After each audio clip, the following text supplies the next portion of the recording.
Estimados amigos, amados hermanos, gracias por conectarse a nuestra programación de hoy. Quisiera comenzar manifestándoles a todos ustedes que una de las cosas en las que estamos completamente conviccionados es en la batalla de los últimos días, convencidos de que, aunque somos un ministerio de liberación, de ministración al alma, consejería, estamos conscientes de que la pelea es por la familia. Estamos conscientes de que el reto de los últimos días es rescatar la familia. Cuando vemos los ejemplos que nos deja el Señor Jesús en cuanto a Noé y en cuanto a Lot, podemos estar conscientes de que una de las prioridades importantes es la familia. Lo que tenemos que subir al arca de la salvación es primero nuestra familia. Es más, me hace recordar esto, algunas lecciones que recibimos en la universidad y en el seminario. Y era de que cuando los mandó les dijo que primero en Jerusalén, después en Samaria y después por último a los confines de la tierra. Pero comenzamos en Jerusalén, comenzamos en nuestra familia, después nuestros parientes y después los del mundo, ¿verdad? Son los últimos días, hay que tocar trompeta en Sión, estoy convencido de eso, que nos tocó a nosotros, a usted y a mí, tocar trompeta en Sión, o nos tocó vivir en el tiempo en el que hay que tocar esa trompeta, sonar esa trompeta, una alarma de que el día del Señor está cercano, ¿verdad? Una de las cosas que hemos estado contemplando es la salvación de la familia de Noé. Porque, como lo decíamos el otro día, parece que Noé tuvo más éxito que Lot. Noé logró salvar su familia, en tanto Lot fracasó en salvar a su esposa, su descendencia. Ya sabe que de ahí vienen los hijos de Amón y los moabitas, de la descendencia de Lot. Los hijos de Amón, enemigos de Israel, los moabitas igual, enemigos de Israel, acérrimos. O sea que no salió bien el asunto para Lot. ¿Dónde estuvo la diferencia? ¿Por qué fue que Noé tuvo éxito? Porque usted y yo queremos tener éxito con nuestra familia. Usted y yo queremos salvar nuestra familia, salvar nuestros hijos, salvar nuestros nietos. Entonces tenemos que observar dónde estuvo la diferencia. ¿Por qué uno tuvo éxito y el otro no? Decíamos que la Escritura nos explica las razones.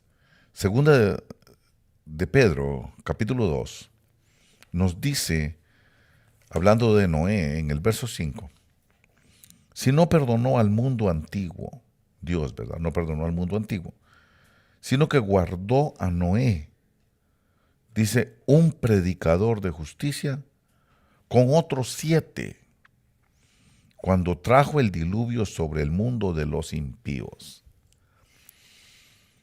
Los impíos creen que nunca va a pasar el juicio. Tanto en el tiempo de Noé como en el tiempo de Lot, no creyeron. El mensaje de Noé era que venía un juicio. Ese era el pregonero de justicia. Pero nadie le hizo caso. Solo 7 le hicieron caso. Y esos 7 son su familia. Fueron su familia. El caso de Lot. Quiso salvar su familia. Invitó incluso a los yernos, a los que estaban comprometidos con sus hijas. Y creyeron que él estaba bromeando, dice. No, dice que lo tomaron a broma. O sea que no le creyeron y por supuesto no lo acompañaron. Obviamente murieron en la destrucción de Sodoma y Gomorra. ¿Dónde estuvo la diferencia? Yo encuentro la diferencia en el oficio que estaba desarrollando Noé. el oficio de pregonero de justicia. Eso fue lo que no hizo Lot. Lot no habló de esto. Estaba oprimido, dice aquí, del verso 7 en adelante. En el verso 8 dice que ese justo, hablando de Lot, por lo que veía y oía mientras vivía entre ellos los de Sodoma y Gomorra, diariamente sentía su alma justa atormentada por los hechos inicuos, pero no hizo nada, no predicó nada, no abrió la boca. En cambio, en el caso de Noé, lo lee usted, que está diciendo en el verso 5, le llama predicador de justicia. O sea que él estaba dando un mensaje. Cuando vino el juicio lo encontró a él dando un mensaje. ¿Por qué les estoy explicando esto? Porque en los últimos días va a venir el espíritu de Elías. Lo dice allá en el libro de Malaquías, en el capítulo 4 de Malaquías, lo dice específicamente en el verso 5 y 6. El verso 5 dice, he aquí yo envío al profeta Elías antes que venga el día del Señor grande y terrible. Y dice, él hará volver el corazón de los padres hacia los hijos y el corazón de los hijos hacia los padres, no sea que venga yo y hiera la tierra con maldición. Si los padres no han trabajado a los hijos y los hijos no han regresado al Señor, no va a haber a quien salvar. Va a herir la tierra con maldición. Por eso usted ve que hay un regateo entre Abraham y Dios, cuando Dios le comunica a Abraham que va a destruir la ciudad de Sodoma y Gomorra, las ciudades circunvecinas. Empieza Abraham a regatear un poquito y le empieza a decir, Señor, no se enoje conmigo, pero ¿cómo vas a matar a los justos? ¿Quiénes eran los justos? Ahí no había justos. El único era Lot. Lot y la familia. Entonces, cuando Abraham empieza a hablarle de que si hubiera 50 justos, cuando Abraham estaba hablando de que si habría 50 justos en Sodoma y Gomorra, lo que él estaba pensando era en Lot y la familia de Lot. Él estaba tratando de salvar a Lot, tratando de que Dios tomara en consideración que ahí había un linaje que venía de Adán, como Noé, y que tuviera compasión, que no era justo destruir a los que venían de la generación perversa no era justo destruir a los que venían de la generación de Dios junto con la generación perversa. Entonces, ahí viene el regateo. Y si hubiera 50, le dice, bueno, si hubiera 50, los perdonaría. Y si hubieran 40, y empieza el regateo, ¿verdad? La perdonaría por 40. Hasta que llegaron a 10. Y Dios le dijo, si hubiera 10 justos, lo perdonaría. Eso quiere decir que no habían ni 10. Y 10 es un número importante de entender. 10 vírgenes. 10. Entonces, podemos ver nosotros que no había gente justa en Sodoma y en Gomorra. Y por eso fue que vino el juicio. Y ya sabemos que la mujer de Lot volvió a ver hacia atrás y se convirtió en una estatua de sal. Los yernos o los novios o los prometidos de sus dos hijas tampoco le creyeron. Y obviamente perecieron en Sodoma y Gomorra. Entonces tocó a Lot salir con sus dos hijas y cometer incesto. Cometieron incesto sus hijas y de ahí nació Moab y nacieron los hijos de Amón, que posteriormente fueron pueblos enemigos de Israel. O sea, se perdió su descendencia. Terminaron perdidos en su descendencia. La idea de esta conversación o de esta reflexión de hoy es pensar en cómo puedo hacer para que mi descendencia no se pierda como la descendencia de Lot, que no terminen siendo amonitas o moabitas. ¿Cómo hacemos? Y la única diferencia que miro aquí yo es que Noé estaba predicando. Cuando la mujer de Lot vuelve a ver hacia atrás, hacia Sodoma y Gomorra, esto a mí me da la impresión que era que estaba demasiado influenciada por la vida de la ciudad de Sodoma. Siempre cuando pienso en Sodoma pienso en San Francisco. No sé por qué se me viene San Francisco y veo el juicio que le está cayendo. Siempre. Porque por la práctica de la sodomía. Bueno, Dios mandó ese juicio ahí por eso. Por eso al sexo antinatural se le llama sodomía, precisamente por ese acontecimiento bíblico. Entonces, la mujer de Lot estaba demasiado apegada a la vida citadina. Estaba demasiado apegada a la vida de la ciudad, a lo que ofrecían las ciudades. Y eso es lo que tenemos que tener cuidado, los que vivimos en las ciudades. Puede ser que las ciudades se enamoren. Las ciudades son como personas, fíjese. ¿Por qué digo que son como personas las ciudades? Yo recuerdo que llegué a la ciudad de San Francisco y no se me abrió nunca la ciudad de San Francisco. Traté de buscar trabajo ahí, no se me abrió nunca. Alguien me dijo, ¿por qué no te vas para el sur de California? Tenía unos parientes de mi esposa que me dieron la oportunidad de estar con ellos allá en el área de San Francisco, en el condado de Amador específicamente. Y no se abrió, nunca se me abrió a mí. Entonces hay ciudades que no lo reciben a uno. Me vine para Los Ángeles, ahí sí encontré y se me abrió, todo se me abrió. Hay ciudades que no lo reciben a uno y hay ciudades que lo reciben a uno.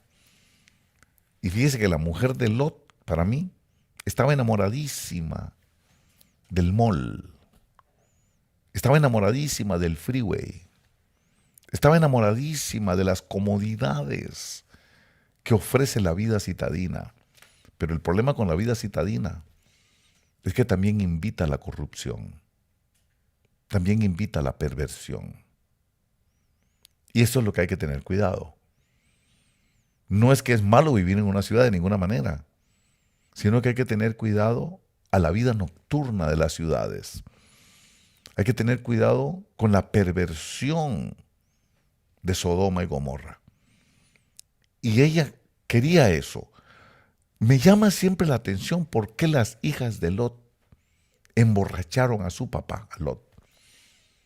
Y se les ocurrió tener sexo incestuoso con él. ¿De dónde lo aprendieron? ¿Cómo tuvieron el ánimo de hacer eso? Lo aprendieron de Sodoma y Gomorra. Porque eso es lo que ahí, si algo caracteriza a Sodoma y Gomorra es la práctica de la depravación sexual. Todo tipo de depravación sexual se practicaba en Sodoma y Gomorra. Ahora, ¿por qué la mujer se enamoró tanto de Sodoma y Gomorra? Porque Lot no predicaba la justicia. ¿Por qué sus hijas terminaron haciendo incesto con él? Porque Lot nunca abrió la boca para hablarles de la justicia. Nunca les dijo lo que era bueno. Nunca les dijo lo que era malo. Acuérdase, enséñele al niño el camino por el que tiene que andar. Y aun cuando sea grande, no se apartará de él. Ese fue el pecado de Lot. Era justo y sufría y decía, qué barbaridad lo que están haciendo, qué barbaridad, seguro se quejaba, pero nunca dijo, nunca enseñó, nunca pregonó, nunca predicó, nunca les compartió. Y eso hizo que Sodoma y Gomorra se ganara el corazón de su mujer y se ganara el corazón de sus hijas. Eso es lo que yo puedo ver. El error de Lot fue no haber hablado. Además, qué bonito hacer una predicación que se llama cuando callan los justos. Cuando los justos callan, Satanás habla. Y por eso estaban pervertidos. La mujer de Lot estaba pervertida. Le ganaba los placeres que ofrecían la ciudad de Sodoma y de Gomorra. Sus hijas ya habían aprendido el sexo antinatural y todo lo que no le gustaba a Dios, ya lo habían aprendido. Y no había habido un contrapeso de parte de Lot. No había habido una explicación de por qué tiene uno que apartarse de eso. Caso contrario fue el de Noé. Cuando vino el diluvio y empezó a llover, él estaba predicando, él estaba obedeciendo. Por eso aquí dice, léalo bien, dice, si no perdonó al mundo antiguo, está hablando de Dios que no perdonó al mundo antiguo, sino que guardó a Noé y le dice un predicador de justicia. O sea, que estaba predicando, estaba enseñando, estaba compartiendo. Dice que salvó a Noé con otros 7. Volvemos al número 7. ¿Se acuerda que hablamos del número 10? Bueno, ahora es el número 7, número perfecto. Y era su familia. Usted va a ver que era la esposa de Noé, Cam, Sem y Jafet, y sus esposas. Son 6. Cam, Sem y Jafet, 3. Y 3 esposas son 6. La mujer de Noé son 7. Y Noé. Su familia. ¿Por qué la familia de Noé no volvió a ver para atrás como la mujer de Lot? Porque Lot no le habló a la mujer ni a las hijas, pero Noé estaba predicando y por eso logró que se subieran al arca, porque les habló, les preparó. Es más, usted va a ver que la predicación de la justicia por parte de Noé es lo que es el espíritu de Elías. Noé estaba predicando porque estaba preparando el camino del Señor. La predicación de Noé era la preparación del camino. Viene juicio, arrepentíos, les va a venir un castigo del cielo a los que no se arrepientan. Estaba preparando el camino del Señor. Ese es el espíritu de Elías. El espíritu de Elías ha venido un montón de veces. Es el encargado de ir delante del Señor. Es el encargado de preparar el camino del Señor, de preparar, enderezar las sendas. Ese es el encargado. Hablando de ese espíritu, el espíritu de Elías que estaba reposando en este momento, dice que no se llama el espíritu de Elías, aunque le dice el espíritu de Elías. Se llama la voz que clama en el desierto. Ese es el verdadero nombre. Ese espíritu que va delante del Señor, que hoy le llamamos el espíritu de Elías, en realidad es la voz que clama en el desierto. Por eso cuando le preguntan a Juan el Bautista, ¿eres Elías? Dice, no, yo no soy Elías. ¿Eres el Cristo? Tampoco soy el Cristo. ¿Quién eres? Yo soy la voz que clama en el desierto. Y yo me regocijo cuando entiendo esas cosas, porque veo que la Escritura es perfecta, inspirada por Dios, en todo cuadra, como dijo alguien. Por donde quiera que la midas, cuadra. Claro, no podemos decir que reposaba el espíritu de Elías sobre Noé, porque van a decir, es que Elías no había nacido. Sí, Elías no había nacido, pero el espíritu que estaba en Elías sí había nacido. La voz que clama en el desierto. Esa misma voz que andaba revoloteando, ¿verdad? Bueno, vamos a tratar de entender un poquitito esa voz que clama en el desierto.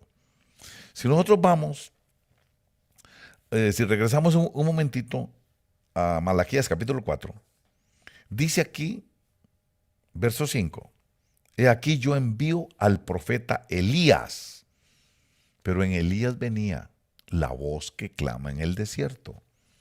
Una voz, una palabra que clama en el desierto, dice, y tiene que venir antes que venga el día del Señor, antes que venga el juicio. Eso es lo que tienen que estar predicando. Eso es lo que se tiene que estar hablando. Eso es lo que se tiene que estar enseñando. De antes de que venga. Y él hará volver, dice el verso 6, el corazón de los padres hacia los hijos. Si nos vamos al libro de Lucas, en el capítulo 1 de Lucas, hablando de Juan el Bautista, dice que sobre él reposará el espíritu de Elías, pero en el fondo, acuérdese que el espíritu que estaba en Elías era una voz. ¿Sí?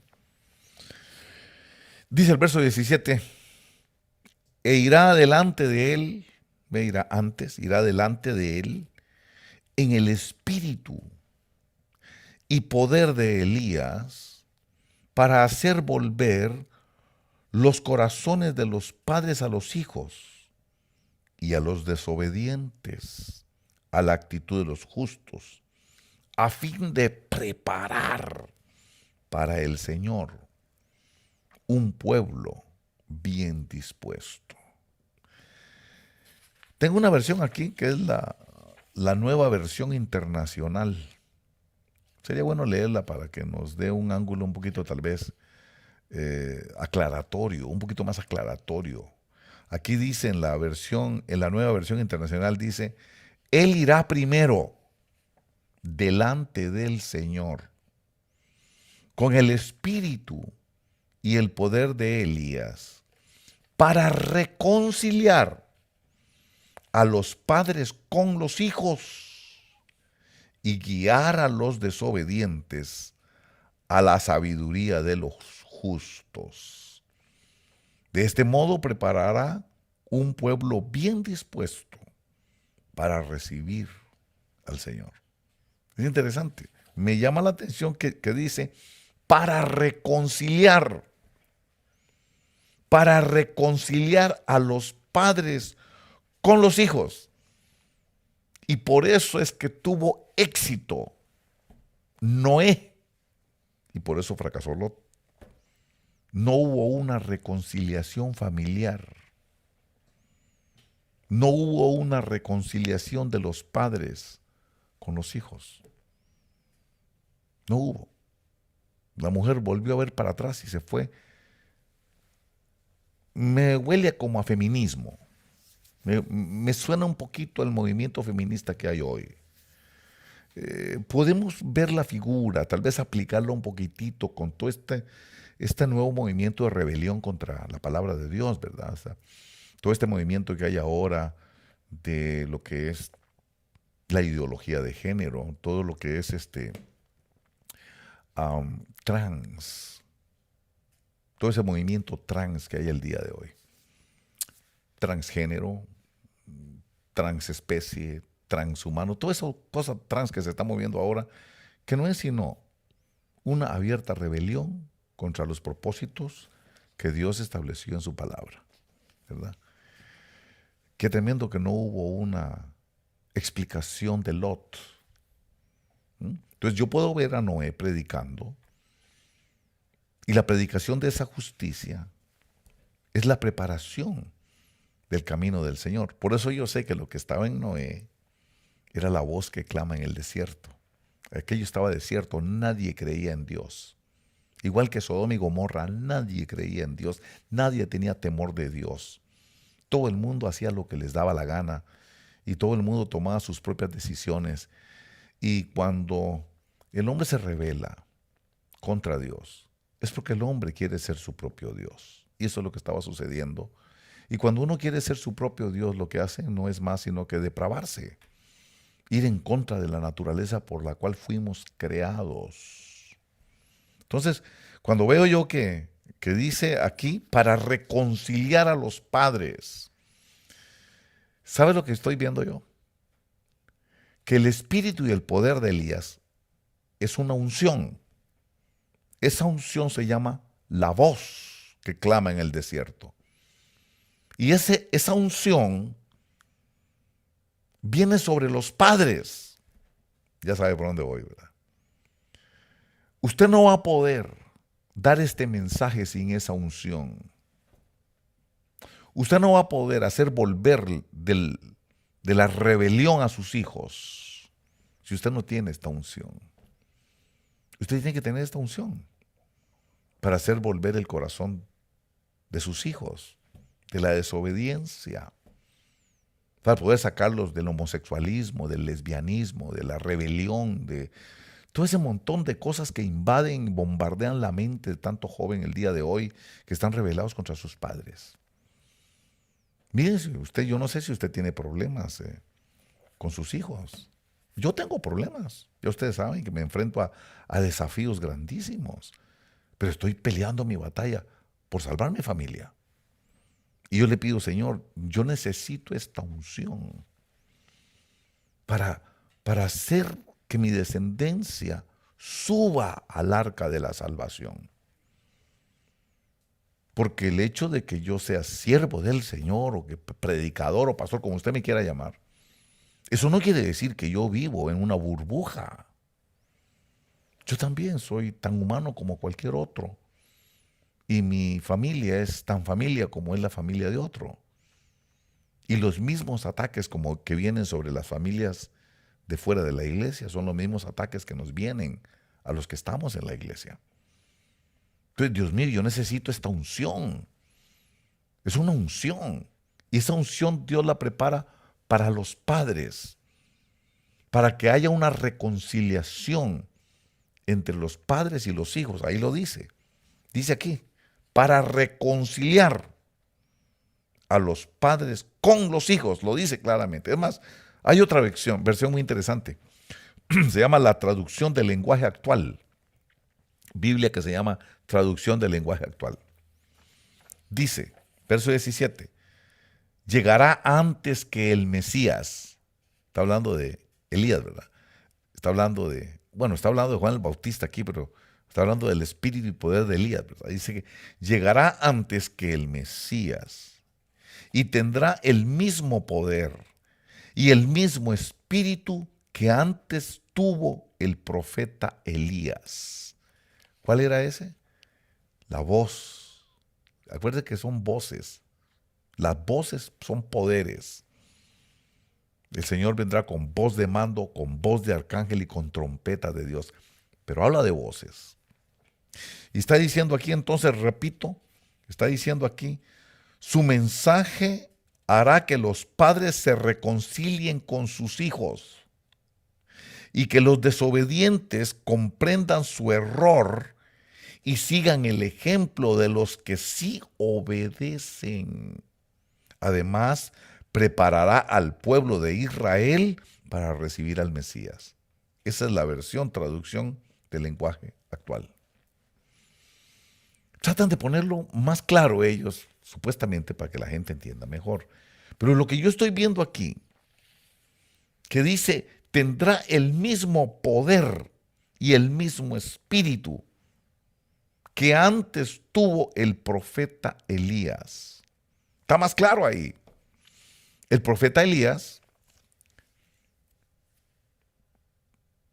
ministró con un poder especial.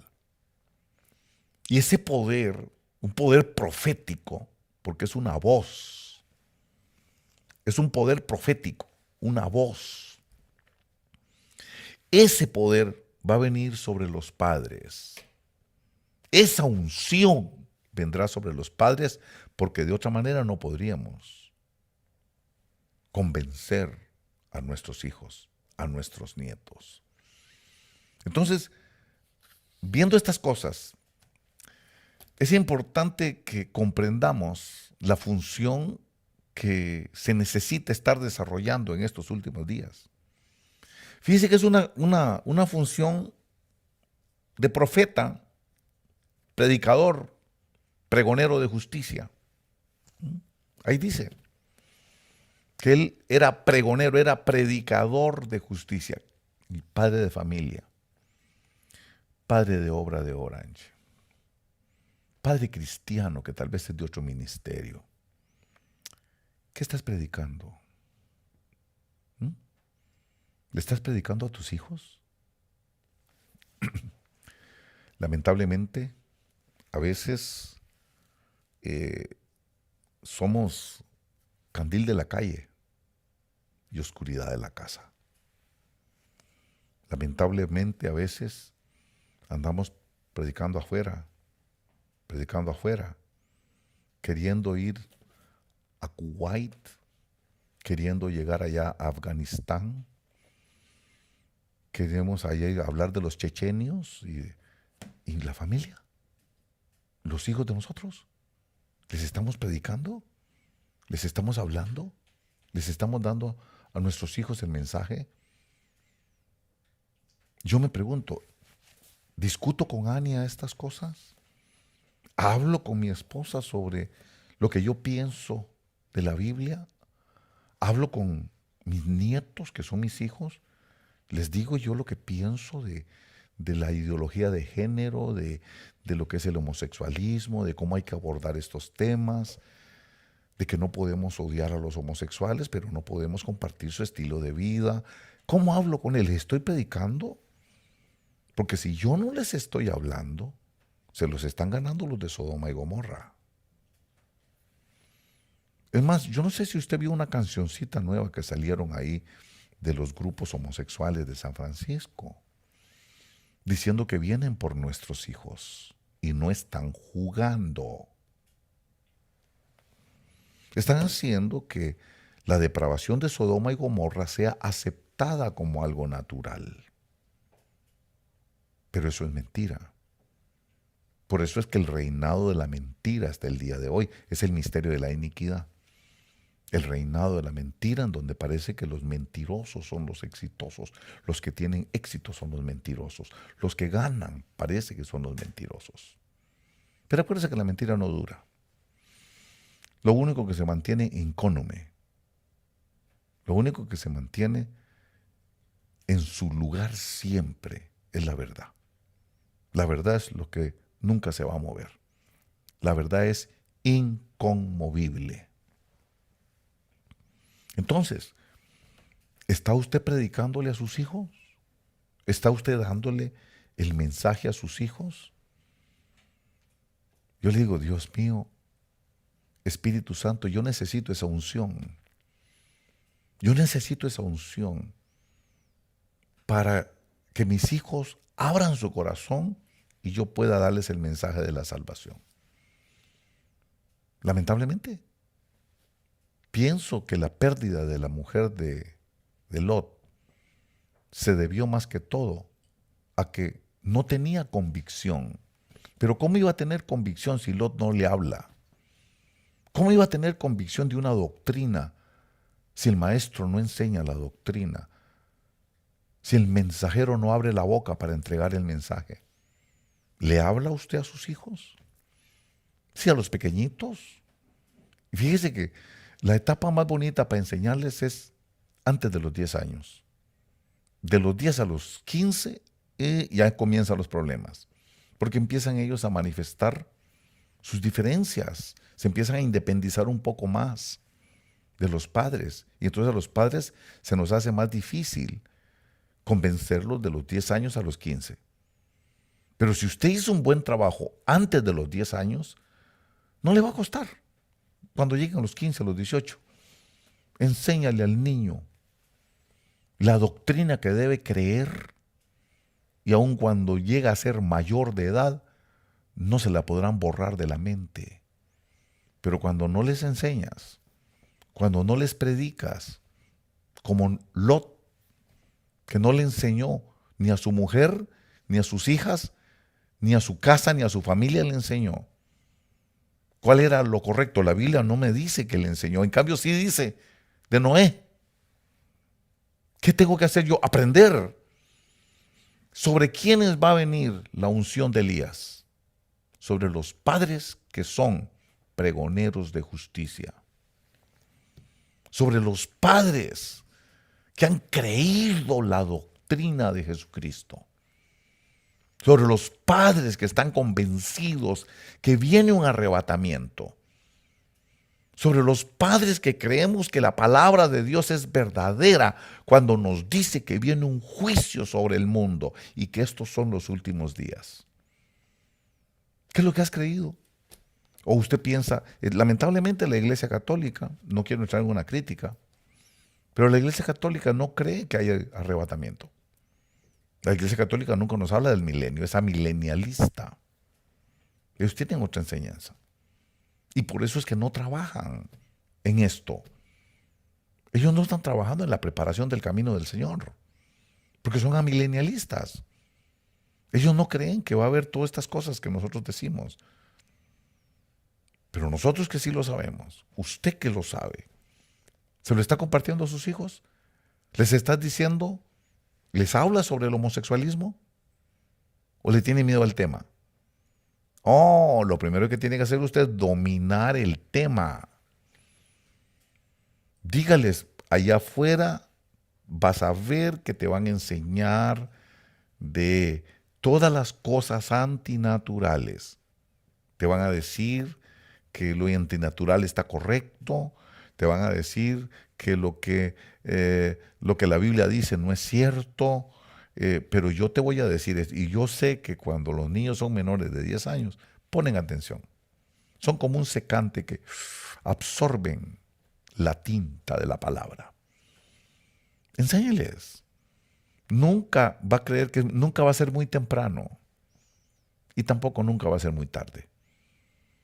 Pero tenemos que pregonar, tenemos que decir, tenemos que enseñar. Usted en su casa tiene que hablarle a sus hijos. ¿No se ha preguntado usted por qué la rebelión de sus hijos? ¿De dónde salen sus hijos rebeldes? ¿De dónde vienen esos hijos que golpean a sus padres? ¿De dónde sale ese espíritu en sus hijos si usted no le enseñó eso? Lo están aprendiendo allá afuera.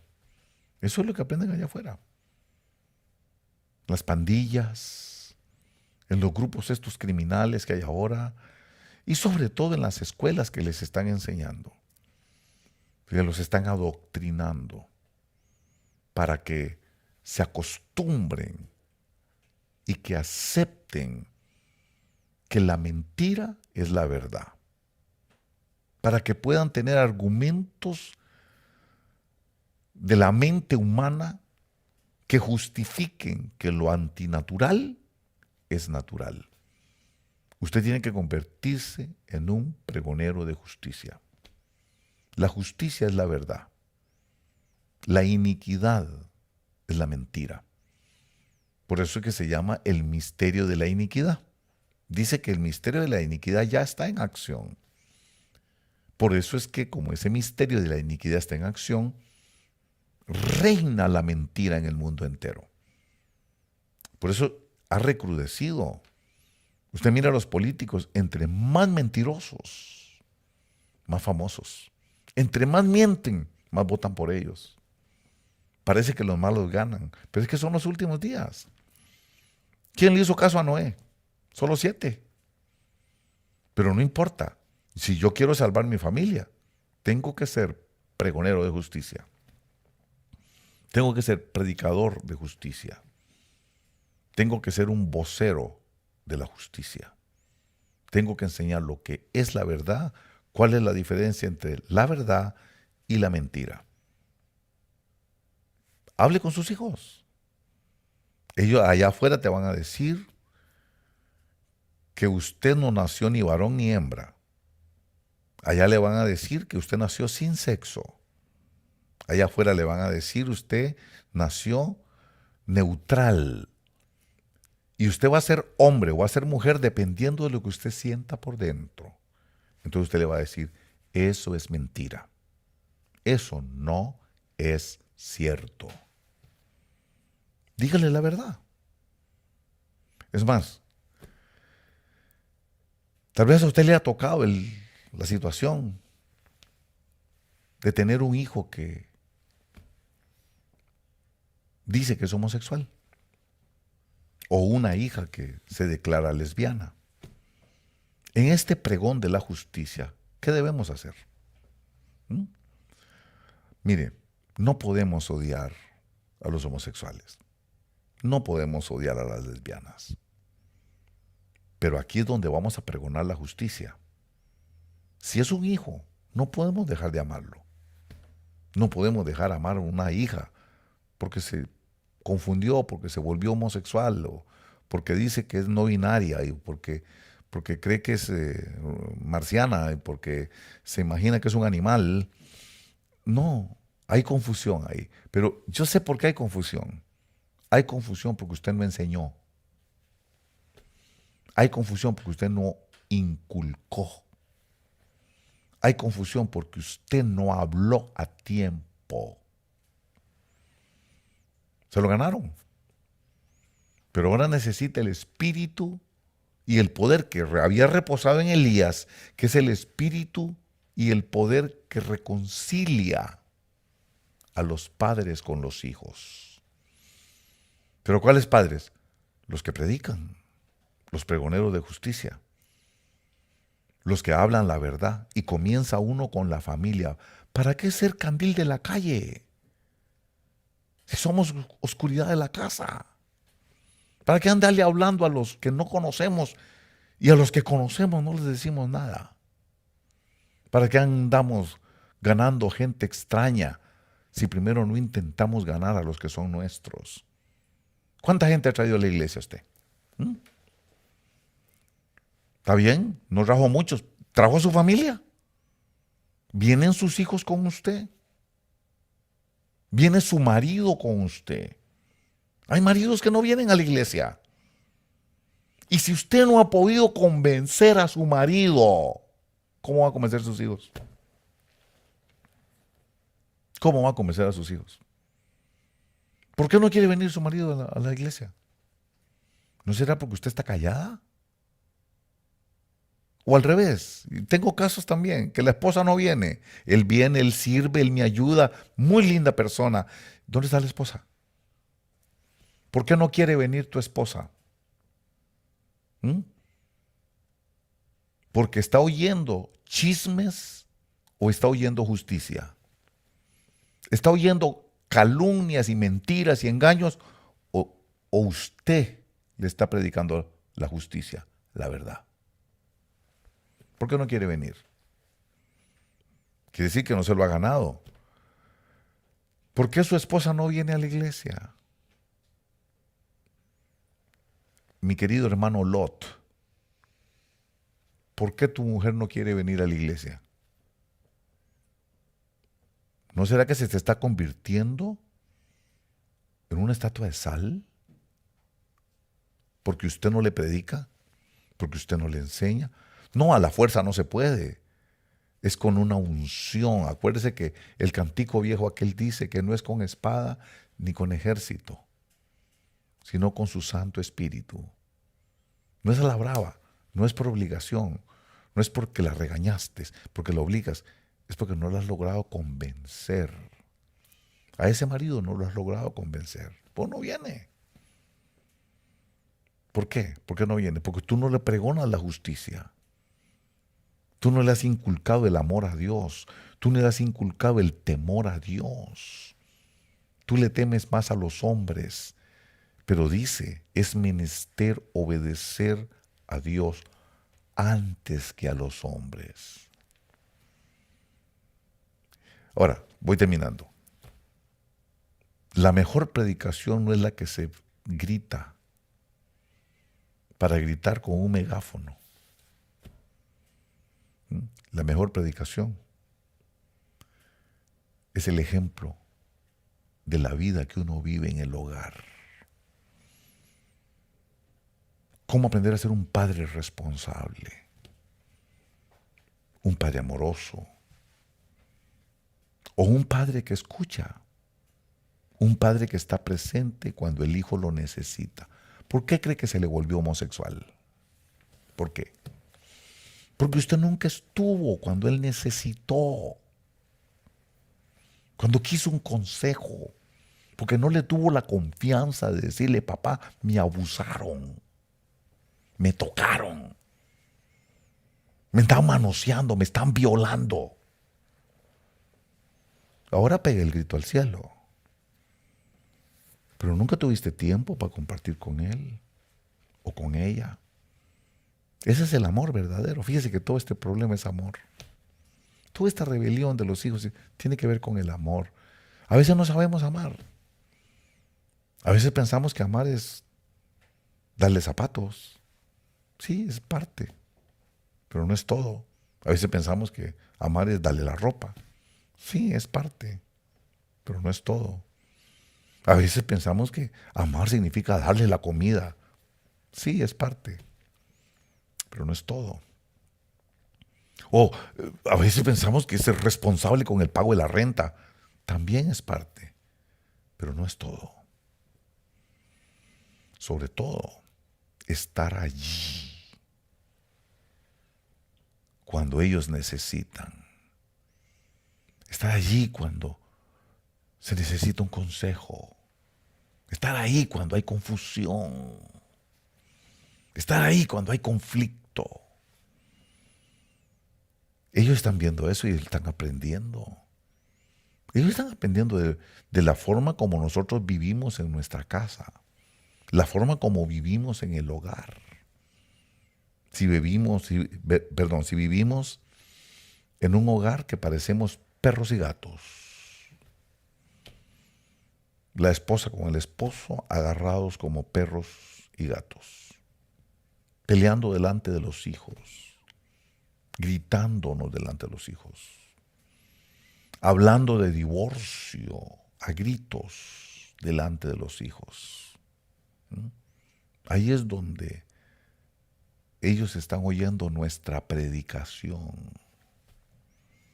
Esa es la forma como escuchan el mensaje del pregonero. La forma como vivimos en el hogar. Perfectos no somos, pero que en general vean un papá que es temeroso de Dios. Un papá que los invita a orar. Un papá que les tiene paciencia. Papá que los escucha. Un papá que le dice lo que es mío es tuyo. Un papá que dice no tienes, yo te ayudo, pero venga. Un papá que trata de acercarlos, de ganarlos. O un papá que no tiene tiempo para compartir como Lot, ¿verdad?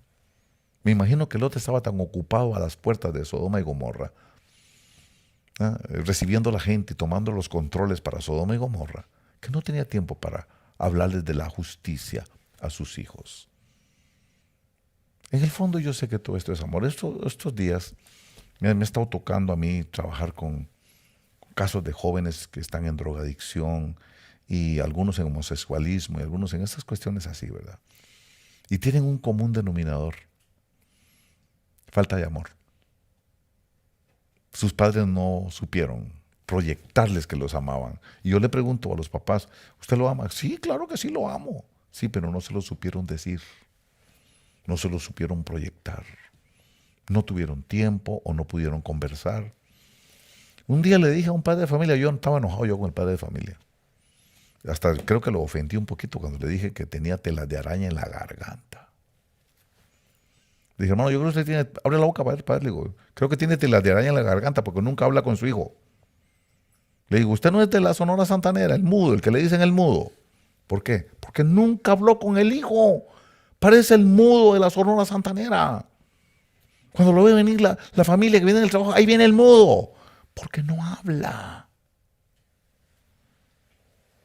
No habla. Tenemos que hablar. Siéntese aquí, vamos a conversar. Vamos a hablar, vamos a conversar. ¿Cómo te fue en la escuela hoy? Todos los días. ¿Cómo te fue hoy? Sí. Cuéntame. ¿De qué hablaron? ¿Qué están diciendo? ¿Cuál es el tema que estás estudiando ahora? Y le pongo cuidado. Gracias a Dios, sí tuve la oportunidad de estudiar yo un poquito. Dios me concedió eso. Entonces, cuando ella me está hablando, yo entiendo de qué me está hablando. Habrá cosas, tal vez, matemáticas y todo, que yo no soy muy metido en eso, pero en los demás cosas, de historia y todo eso, filosofía y todas esas cosas, yo lo entiendo. Entonces sí puedo tener un diálogo, pero necesito tiempo para hablar con ellos. Pregoneros de justicia. Y eso le pedí, Señor, por tu Espíritu Santo, quiero que me venga esa unción. Que me haga a mí ser una persona que puedo reconciliarme, hablar con mis nietos, ver que vienen lastimados, ver que vienen despedazados, es que la condición como llegaron, Dios mío, ayúdame. Ayúdame a restaurar. Ayúdame, Señora, a poder edificar, a levantar estas cosas que estaban tiradas y destruidas, estas almitas que estaban ensangrentadas, resentidas. Ayúdame. Dame esa unción, yo la quiero. Muchas veces hablo con Alex de eso. Hablamos de la necesidad de poder restaurar nuestra familia, de ir restaurando a los que están heridos, entablillar al quebrado, vendar al que está herido en el alma, porque muchas de las heridas vienen de la familia. ¿De dónde te hicieron esas heridas? Y dice, me las hicieron en la casa de mis amigos, dice, en las casas de los que me debieron haber amado. Y muchas veces los padres destruimos a los hijos cuando los dejamos abandonados, cuando no somos responsables, cuando no les damos la importancia que ellos necesitan, cuando no nos preocupamos por ellos, cuando los cambiamos por cosas triviales, cuando no les hemos logrado demostrar que son lo más importante en nuestro corazón, que hay otras cosas más importantes. Pero uno a veces se le olvida que esa es una predicación. Cuando lo llame y le diga, siéntese aquí, conversemos. Le estás predicando, le estás diciendo, me importas. Le estás hablando de amor sin hablarle de amor. Les estás predicando del amor sin decir la palabra amor, sino que lo estás sintiendo cuando dedicas tiempo para oír a la joven o al joven. Cuando están discutiendo algo y lo dejas que termine de hablar para poder explicarle tu punto de vista sin provocar una contienda. Eso le estás predicando, la justicia de Dios. Le estás diciendo, el amor es paciente. Le estás diciendo, el amor no busca lo suyo. Pero cuando un hijo te mira, irresponsable, que no buscas trabajo, que no te esfuerzas por ellos, ¿qué le estás diciendo? Cuando los miras que padre que agarra las maletas y se va de la casa, ¿cuál es la predicación que le estás dando? ¿Cómo después le vas a llegar a tratar de hablar a un hijo que abandonaste? ¿Cómo? No hay manera de hacerlo. Ya le predicaste y eso fue lo que aprendió. Entonces cuando le vas a decir algo, ya no te van a hacer caso. Por eso, niños menores de edad, de 10 años para abajo, el terreno perfecto para la predicación de la justicia. Enséñale al niño, niño. Enséñale a amar, enséñale a abrazar, enséñale a tener paciencia, enséñale a que puede ser escuchado. Y cuando él sea viejo, él no se apartará de ese camino.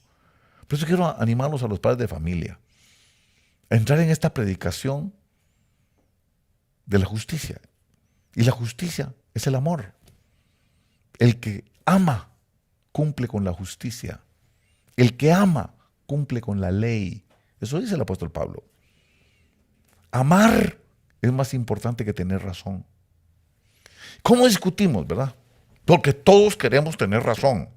Todos queremos ganar la discusión. Y yo le quiero decir, le gané en la discusión. Amar es más importante que ganar una discusión. Amar es más importante que tener razón. No pelees tanto por tener razón. No, es más importante amar a ese hijo que tener razón. Trata a tu hijo así y lo vas a ganar. Predique con la forma como vive en su casa. Ah, sí, porque nos vamos a ir a Bangladesh ahí a predicar. ¿Y cómo anda la casa? Me voy a ir a China a tener una iglesia. ¿Cómo anda la casa? Queremos andar en el mundo entero. ¿Y cómo anda la casa? Por lo menos que mi mujer me escuche. Que cuando le diga, mujer, súbase al arca, que me haga caso. Hijitos, subámonos al arca y que me hagan caso y se suban. Pero eso va a requerir una unción, la unción de la voz que clama en el desierto. Una unción y un poder que viene para los padres, para que haya reconciliación entre los padres y los hijos, y para que los desobedientes vengan a la actitud de los justos. Esa es una unción que viene para usted, padre de familia, para usted, madre de familia. Sé que estás batallando con tus hijos, con los mayores. Sé que estás batallando con situaciones de homosexualismo, estás batallando con situaciones de rebelión con tus hijos. Pero el Espíritu Santo te puede dar esa unción. La unción de entender que es más importante amar que tener razón. Quisiera decirle a usted que ese es el tiempo de predicar la justicia. ¿A cuánta gente le hablas del Señor? Está bien que le hables a la gente del Señor, pero háblale principalmente a tu familia. Comienza con tus hijos, comienza con tus hermanos, comienza con la gente que te rodea en tu familia. Sí, a los otros también, pero también principalmente a los que están alrededor tuyo. Háblale a tus hijos de Dios. Tráelos a los pies del Señor, ore con ellos. Sí, usted que es varón o la mamá, ore con sus hijos. Oren juntos. Lean un poquito juntos. Hábleles del temor a Dios. Hábleles de la perdición que hay allá afuera, las depravaciones que están allá afuera. Y dígale, esos son los que no son de Dios. Pero los que somos de Dios, tememos al Señor. Sabemos que un Dios nos hizo a nosotros, no nos hicimos nosotros a nosotros mismos. No es cierto lo de la generación espontánea, no es cierto. Tuvo que haber una inteligencia que diseñara y calculara viendo que somos el día de hoy. Ese es Dios. Dios existe aunque ellos digan que no. Y Dios puso un orden aunque ellos digan que no. Ore por ellos y bendígalos. Que lo vean ellos amando, teniendo paciencia, no buscando lo suyo. Porque la característica de esta gente es el egoísmo, amadores de sí mismos. Que aprendan de usted que el amor no busca lo suyo. Y sobre todo, que el amor nunca deja de ser. El amor es la justicia de Dios. Gracias, hermanos. Y que el Señor les bendiga abundantemente.